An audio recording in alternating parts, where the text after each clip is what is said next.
How's it going, Critter Family? Hope you all are doing well. Today we are going over a video by Beckman.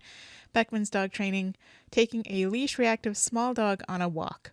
If it's anything the way he teaches other dogs, larger dogs, he's going to be using the leash pop method, where he lets the dog get ahead of, where when the dog gets ahead of him, he stops and he pops. And that can be really harmful on a small dog, especially on a regular collar.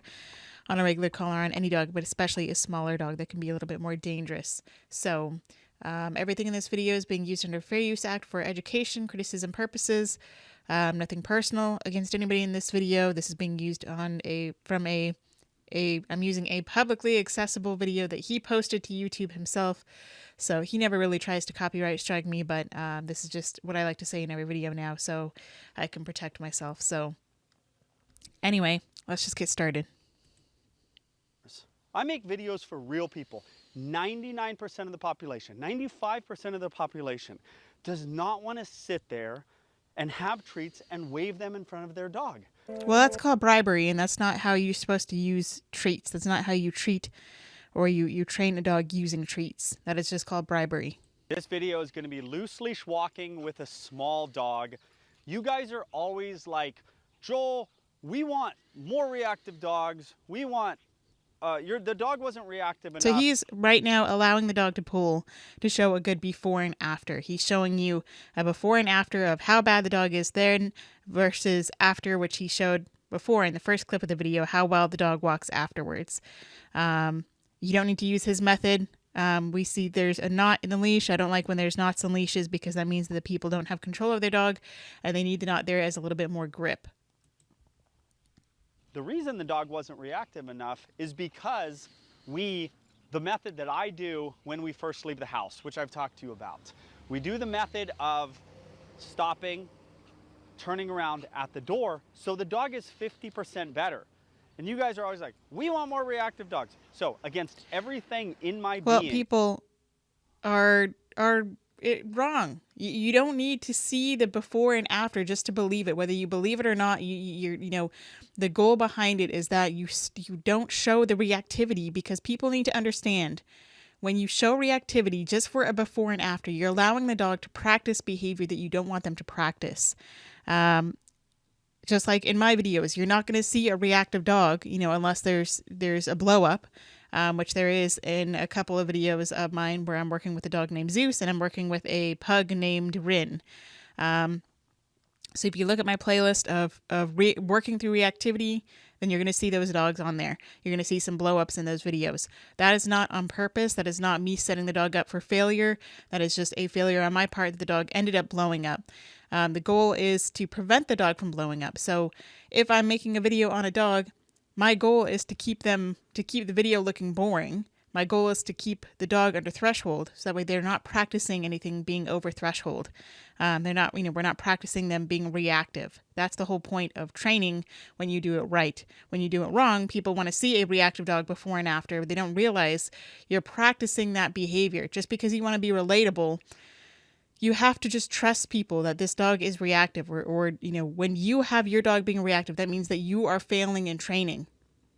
It doesn't mean you are a failure. It doesn't mean you're a bad person or a bad pet owner. It just means that you have set your dog up for failure by putting them over threshold. You need to learn to keep them under threshold. So people are like, well, I take my dog on walks on trails. Well, stop taking them on trails if it's too narrow and your dog is reactive. You need to work on space before you work on the trails, or you can just be abusive or overcorrective, or just be cruel like Beckman is in the way he teaches dogs, unnecessarily corrective the way he pops dogs on the leash. I try my best to help educate people so they don't feel the need to follow methods like this. But if you're going to follow this method, then you're going to follow this method. I can't control that. So I'm just trying to put out information out there that I would do differently, that you can do differently, or you can follow other trainers such as Zach George or Kiko Pup or Happy Hounds Dog Training or Positive Canine, or any of these other really awesome trainers out there that are Victoria Stillwell. If you don't want to go with big names, then go with Kiko Pup or go with Happy Hounds, or just all these other. There's so many other great positive reinforcement trainers out there on YouTube that give you free advice, but you know, in the end, you need to pay for some kind of training if you really want true help. If you have a really bad reactive case, you can't just get free training and expect that to fix your dog. So, okay, rant over. I am letting this dog pull me. I'm just, you want the worst dogs? However, think about it. I'm not saying she's the worst dog. I'm letting her pull. Fixing leash reactivity, do what I do where I put the leash on, dog leaves me at the door, I turn around. That helps leash reactivity 50%. Boom. Within a minute. I, in good 2 conscience, minutes, could it not helps allow leash this dog reactivity. to pull on me. I'm letting the dog I would pull. have this dog in a harness. I wouldn't have them on a collar because it's that much harder on their little trachea and their little their thyroid glands and the esophagus and all of that. You know, it's going to cause a collapsed trachea over time. Because that's what you guys want. So I did let her fly out the door. I'm letting her pull me down the street. However, think about it. Don't let your dog do this. This Agreed. is the opposite of how to have a dog be not reactive. We're going to see some dogs up here. Hopefully, they're going to run out. I'm letting her pull. I think she knows where they are. So I'm going to start the loose leash walking method now. I'm not going to start it when this dog flips out, just like I tell you guys. By the time your dog flips out, you kind of lost. Absolutely. So I let her pull. I didn't do my doorway thing, but I am now going to start the method because I know we're approaching dogs. Ready? So what I'm going to do is I'm going to release this leash a little bit. I'm going to stop gently, and the dog's going to hit the end of the leash. You're not going to stop gently. You're going to stop abruptly, and the dog is not going to gently hit the end of the leash. You are causing the dog to hit the end of the leash because you are allowing slack to fall into the leash, and they're going to pop the end of the leash. Which the dog is not going to hit the end of the leash. You're going to pull the end of the leash. You're going to pull your end of the leash, popping the dog on leash. Gently, on a normal collar. Not gently on a normal collar. That's that much more dangerous. It would be that much less dangerous if it was on a harness. It would be more gentle if it was on a harness than it was on a regular collar. Okay. So see, he popped back the slightest bit with his fingers like that. He did this motion. That's not the dog popping, running into the end of the leash. That is you popping the leash. Ouch. Okay. Good girl. We are going to throw, Bailey, some reinforcement in there. You guys saw what just happened. So you can take out the middleman and just use a little bit of pressure and release. I would use this dog on a harness. Let me show you how I would walk a dog on leash. So here I am with my Shiba Adonis. This was a couple of years, a few years ago now. He has since passed away, but this was, otherwise I would show you with him now. But I don't have a dog to show you these things with, so I'm showing you an old video of his where I show you. He's on a harness. It clips in the back. I'm using fingers to bring him into me. He came on his own with that. That wasn't because of the Sorry, it was filmed on a potato. This is as good as the quality gets. I'm gonna pull him away from this. Gives me a step and I loosen. So he has a draw towards the grass. I apply a finger's worth of pressure. He gives into it. I loosen. Oh, he's so cute. I miss him so much. I miss that little squishy face. Yeah, he has to chew on this. He gets itchy when he chews on the grass. Bring him away, loosen. That much. And it takes time to make your dog this sensitive to the leash, to make them this soft. It took him probably a couple of months of practicing in every tool possible, in regular collars, in head halters, different types of harnesses, to the point where he wouldn't pull on a retractable leash because the tension in the leash, he thought he was stuck. He felt that tension pulling back on him, and he was like, okay, I'm going to walk backwards because I'm trying to relieve the pressure on this leash. So this is pressure and release. Pressure, release. Pressure, when I pull on him, he moves back in my direction one step, and then I release that tension. Eating that. So this is just to demonstrate the pressure. Showing again. Okay, so now we're walking. I don't care where he is in front of me. He can have this whole leash. I think this is like an 8-foot I leash. don't want him to pull. I will just I stop, walking forward. Leash gets He gently, that was gently stopping at the end of the leash, and I slowed it down with my finger so he wouldn't just like pop hit, at the end of the leash. tight. You can see I use So I'm putting pressure on him. He's not moving. moving to the side. I move to the side to take him off balance a little bit. He gives me a step in my direction. I loosen that leash again. Good boy. He snorts out of frustration or out of confusion, like, why are we stopping, Mom? Taking some slack. Now there's a loose dog over there, so. Loose dog is right over there. Pass. Okay, so here we have a loose So we're dog. standing. I teach him to stand on a loose leash Honest where to with no tension. He'll be reactive. I would just bring him back a step. I get applying pressure on the side of his body.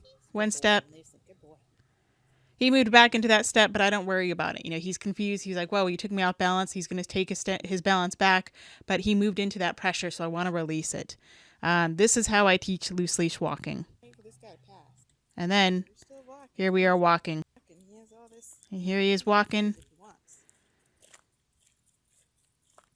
This is him most of the time. He has the ability to walk ahead of me if he wants. I don't care where he walks, but he chooses to walk next to me. Just like this. And then he gets spooked by some balloons. Oh, boy. Real life sacking out here. So getting him used to some balloons. I'm not forcing him into it. I'm not correcting him for seeing it or for spooking or anything like that.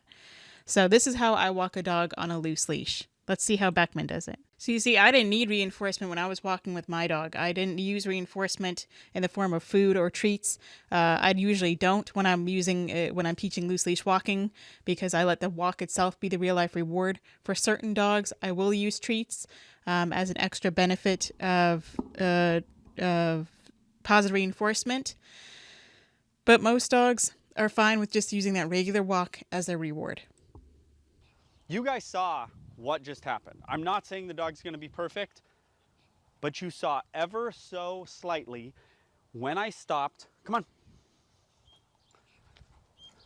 Ouch. Ever so slightly, then reinforcement. Just take out the middleman. Use very light, gentle pressure and release on a harness. If you're going to do it on a collar, make sure it's a nice wide collar on this dog, because the small little bit of that, and if you're going to be moving this dog, I would stop walking forward. They move to the end of the leash. I would hopefully slow them down so they don't go popping the end of their leash. Then I would apply a little bit of pressure, like you saw with Adonis, on the side of their neck. So I'm kind of pushing them this way versus this way. I don't want to push them back and pull them back on their neck this way. I want them to move sideways. They move sideways, a step kind of sideways and back towards me diagonally. And then when they do that, then I loosen the leash and then on we go. But again, I would use a harness with this little guy, just like I would use a harness with any dog of any size. Unless I have a very powerful a dog who's already learned to pull really hard, then I'll use a regular collar on them, because you have a little more control with a regular collar. But I would have a nice wide martingale, something that's nice and thick on their neck.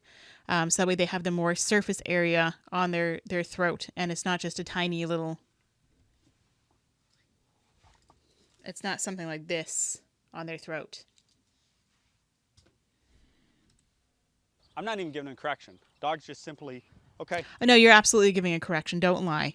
You are giving a correction. Whether the dog hits the end of the leash or not, you're the one who put the leash on the dog. You're the one who took the dog out. The dog will be getting correction. The dog is learning from this correction, so it is punishment to the dog. And he's also giving the slightest little pop like that on the leash. So don't be lying. You are giving the dog corrections. Hitting the end of the leash. Check in right there. Check in right there.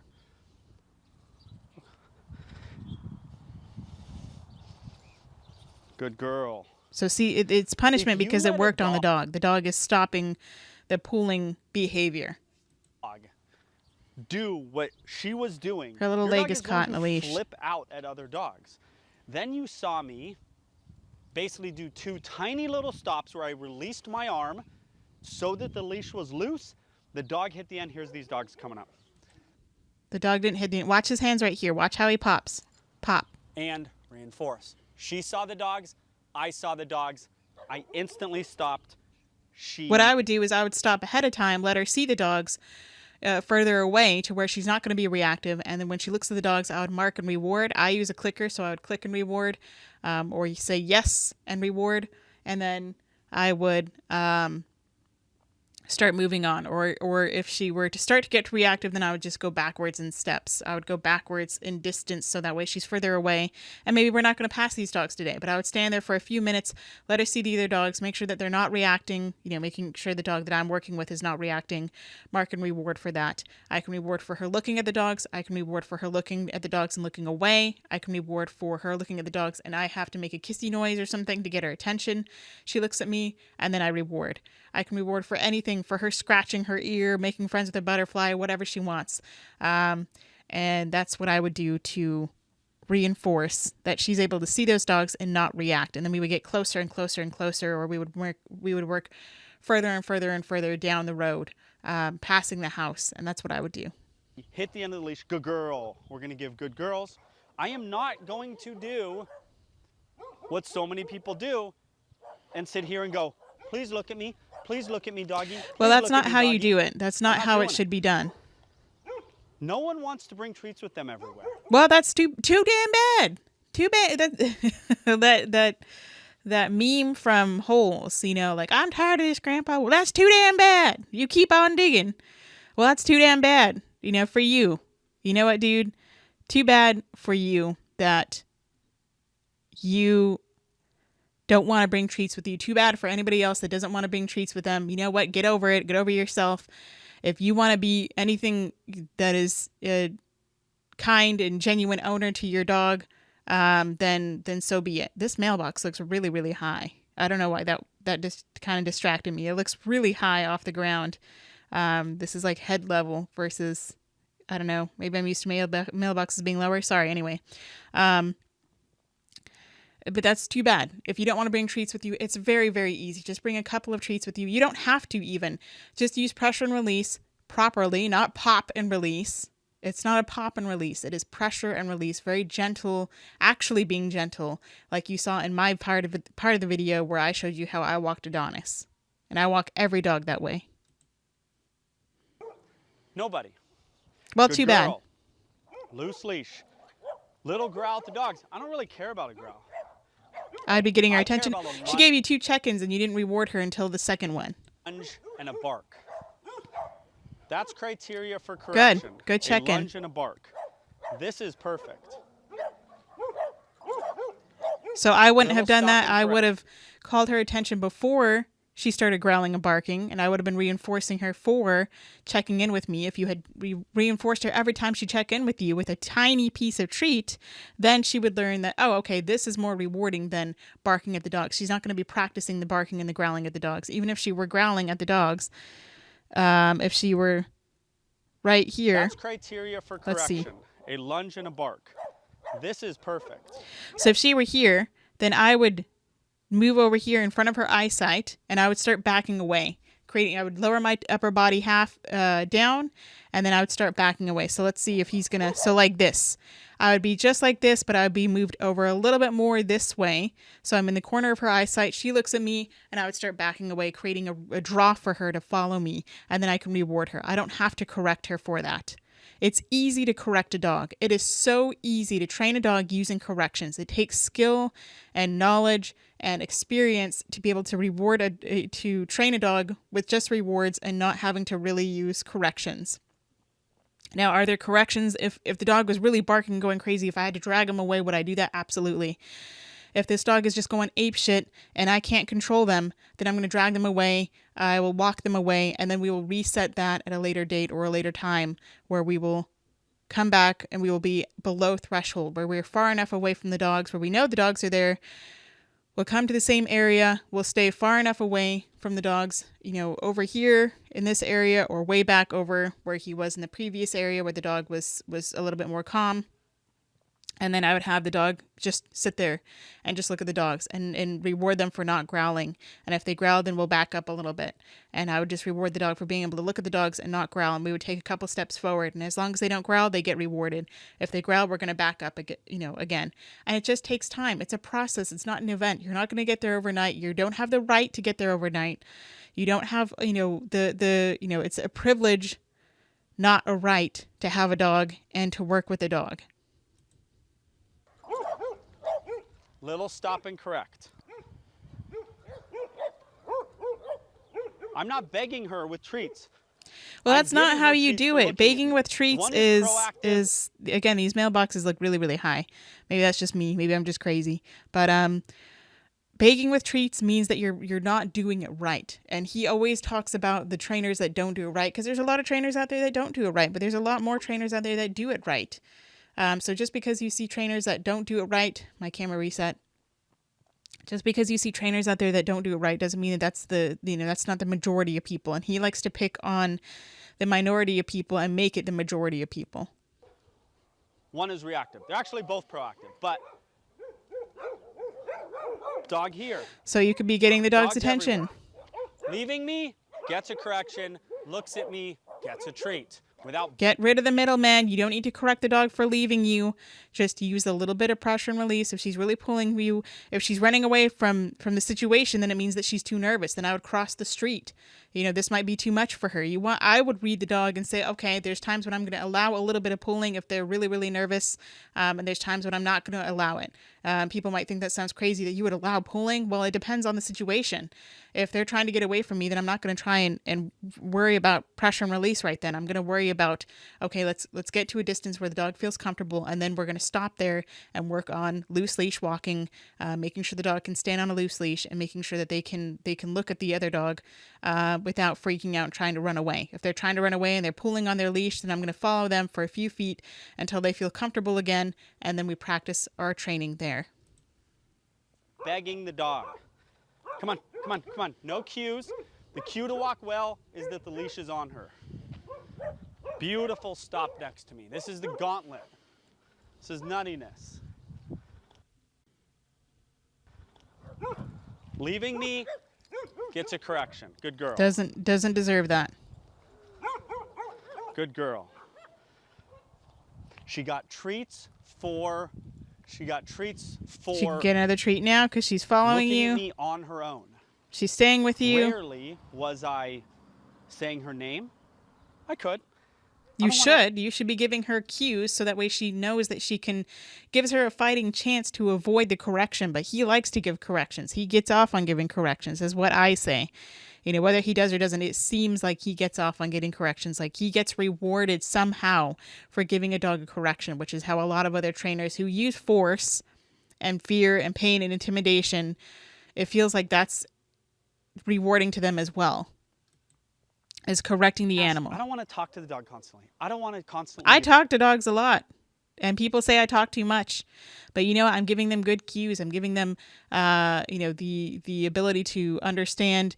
I'm communicating with them, not using a prong collar. You don't communicate squat with that other than just correction, constant correction. I communicate to the dog, yes, through English, but through trying to give them cues that they understand, using their name, saying good job, good girl, good boy, good dog, whatever. And they learn pretty quickly. They've been conditioned that when they hear a good boy or a good girl, that means something good, that usually they get a treat.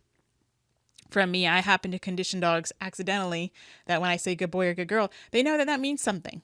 That's something good. That doesn't mean that every time I say good boy or good girl that they're going to get a treat, but that means keep doing what you're doing and you will eventually get a reward that you find rewarding, which is usually treats. Because that is most rewarding to a dog. Food is number one, reinforcer. Can you use play? Can you use the walk? Absolutely. Can you use real life rewards? Absolutely. And that's what I do. Cues. Let's go back through here. I just want the dog to act right. Well, what is acting right? Acting right is acting right for a human. Acting right for a dog could be something else entirely. For a dog to act right means to act like a human or act civilized like a human, not act like a dog. So we're asking our dogs to not act like a dog. Just like if you were to ask a human to act like an ape or act like a horse or act like some kind of alien, then, or act like a dog, that would be just as foreign to us as it would be for the animal to act right in a human sense. To not lunge and bark. So you're too close. Stop and correct. Good girl. Then he goes across. Keep her on your left. So then he moves across the street. That's a smart thing to do because he knows that she's too close, she's too over threshold, but he doesn't explain that. Hey. So now he uses his communication to scream at her. Pops her again. Rude. Absolutely unnecessary. Good girl. Good girl. So, Drags her. Drags. this was a dog that was crazy on the walk, pulling. Talking I on the let her pull camera whole to the time. camera now. When The here minute she checked in with him when there's dogs all the way over here, when he could be rewarding her. Now she's saw a stress dog. I panting. want you guys to get this down. The minute I So saw earlier, a dog, again, a I check-in, no released my reward. arms to make the leash loose. Pop. And then That's I all she stopped, gets is a I bent- pop. There was no reward for that, even though she checked in with him twice or 3 times. Bent down and I gave a correction to the side. That instantly got the dog into a different state of mind. I then reinforced. I then took maybe 2 steps. She was like back to, I'm gonna go see those dogs. I stopped, I did it again. Then she was kind of on my page, so I kept walking. Criteria to stop is the dog leaving you, right? The dog just leaving you. That was perfect. She's with me. You have to have your dog have split focus. So they have to be walking, going. So they have to be able to split their focus, even though human can't actually split their focus. So dogs have to be able to multitask, although humans have been proven that they can't actually multitask. You're taking your focus from one thing to another for a short second, to another for a short second, to another for a short second. But we're expecting our dogs to be able to do that, even though humans are proven that they can't do that themselves. Okay. Bark and lunge at those dogs, but where's this guy? Oh, I want to bark with them, but where's this guy? How about instead of teaching them to be afraid of where this guy is, we teach them that they don't feel the need to protect themselves around other dogs. They don't feel the need to bark and lunge at other dogs. We teach them to be comfortable around other dogs and that they can be walking comfortably and trust our human and say, hey, my human's going to keep me safe. I don't have to worry about these dogs. I don't have to be defensive against these dogs or aggressive around these dogs. I can just walk and simply ignore them. I would much rather teach my dog to be comfortable and ignore them than feel the need to be defensive or offensive around them or aggressive around them, versus being afraid of where their human is, being more afraid of what their human's going to do than what the other dog is going to do, which it sounds like that's what he's saying. You know, you better be more afraid of what I'm going to do than what this other dog is saying to you. It's the key. It's the key to everything. No, it's not the key to anything. The treat in front of them thing. So see, the treat in front of them is not the way you do it. I don't have a treat in front of them the whole entire time unless I need to lure a dog past a really, really tough situation. And even then, I want my dog to be able to see what the trigger is, which is why I train the way I do, because I want them to be able to see the trigger without the treat in front of their face. Because if the treat's in front of their face, they're so focused on the treat, and then all of a sudden when the treat is gone, they're like, whoa, where'd this come from? I want them to be able to see whatever the trigger is. They see the trigger, they look at me, then they get the treat. They see the trigger, they look away from the trigger, they get a treat. That's what I'm teaching them. The other day was like, well, why don't you do the tried and true method of doing this while you pass dogs? Because it's not tried and true. It's not even close to tried and true. In his opinion. I make videos for normal dog owners. I make videos for real people. For lazy people is what he's saying. Normal dog owners are lazy people then. Then if that's the normal, that they just want to be able to walk their dog and correct their dog and not have to worry about treats or working with their dog in a civilized, appropriate manner that's kind and considerate. They just want to correct and pop their dog. So that to me is just lazy training. That's not the normal, or if it is the normal, then it shouldn't be the normal. Like American standard dog training should not be the American standard. Should not be the standard of dog training anywhere. 99% of the population, 95% of the population does not want to sit there. So earlier the dog was a lot happier. They're doing a lot of check-ins and they're not getting chicken. They're not getting their treats. And wave them in front of their dog. If there is a better way that doesn't hurt the dog in any way, I'm using a normal collar. Nothing I did hurt the dog. Oh, shut up. Stop lying. If it didn't hurt, it wouldn't have worked.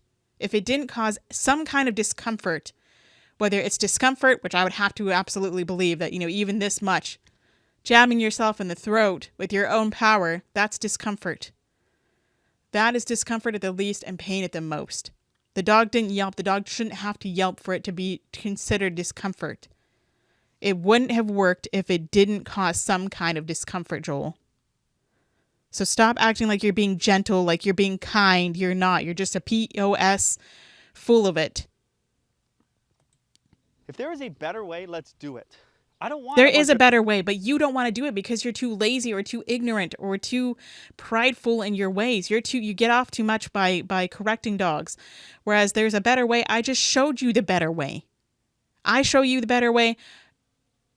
Kiko Pup shows you a much better way. Zach George shows you a better way. These are just names that come to mind. You know, again, Happy Hounds, Positive Canine.